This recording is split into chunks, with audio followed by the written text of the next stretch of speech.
अब आप लोगों को मैं ओरिएंटेशन दे देती हूँ कि once you will collect your data, तो आप उसको कैसे यूज़ में लेकर आएँगे, उस पर एनालिसिस कैसे रन करेंगे। तो नाउ हम अज़्यूम कर रहे हैं कि आपने डेटा कलेक्ट कर लिया हुआ है, तो उसके बाद अब आपने क्या करना है?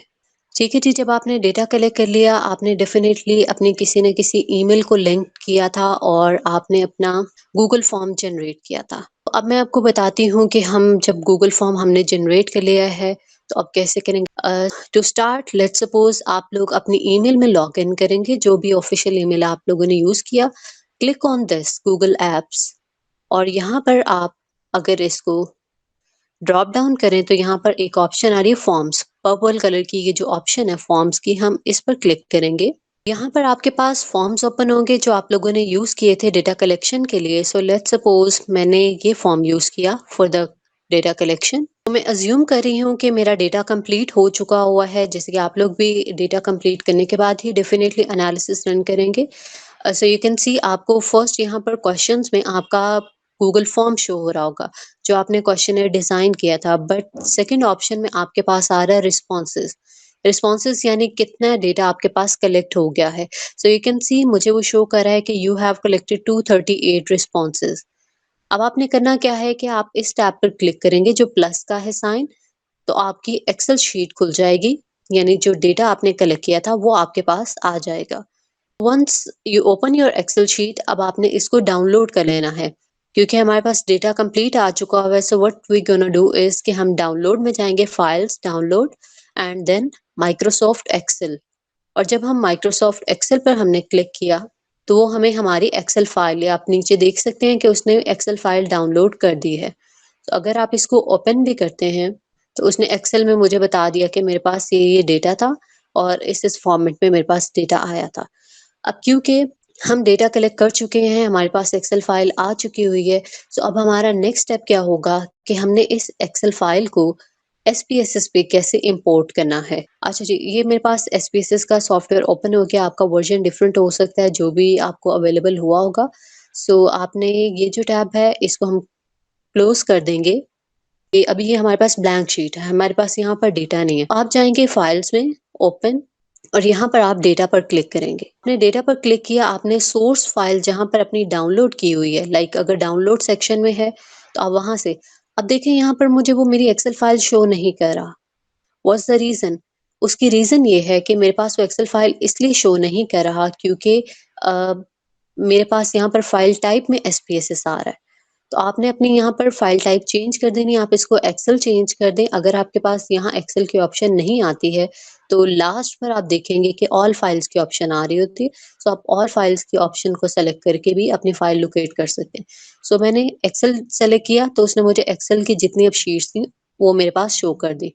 तो मैंने ये वाली जो शीट थी, इसमें डेटा कलेक्ट किया था और मैंने इसको ओपन करना है। जी। एक्सेल फाइल अब ओपन होने लगी है हमारे पास, तो जब भी आप एक्सेल फाइल को ओपन करेंगे, इंपोर्ट करने के लिए एसपीएसएस में आपके पास एक बार ओपन होगी जिसमें वो कहेगा कि ओपनिंग एक्सेल डेटा सोर्स।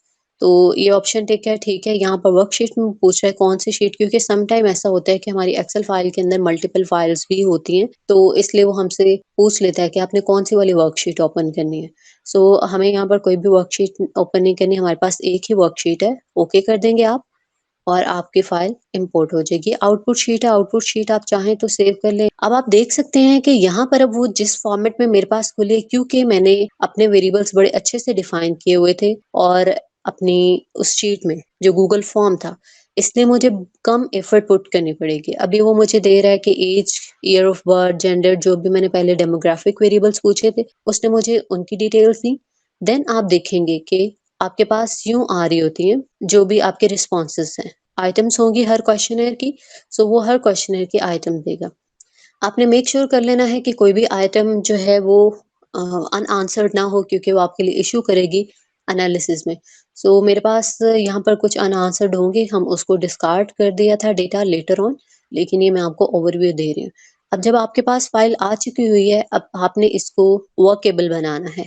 कैसे बनाना है? हम सबसे पहले यहाँ पर अब इसके डिफरेंट, उसने अपनी मर्ज़ी से 2 व्यूज़ होते हैं हमारे पास, डेटा व्यू जिसमें हमारा डेटा शो होता है, और वेरिएबल व्यू वो होता है जिसमें हम अपने वेरिएबल्स को एंटर कर रहे होते हैं सो अब हमें एंटर करने की ज़रूरत नहीं पड़ी, उसने क्या किया है कि ऑटोमैटिकली हमारे पास यहाँ पर हमारे वेरिएबल्स हमें शो कर दिए हैं।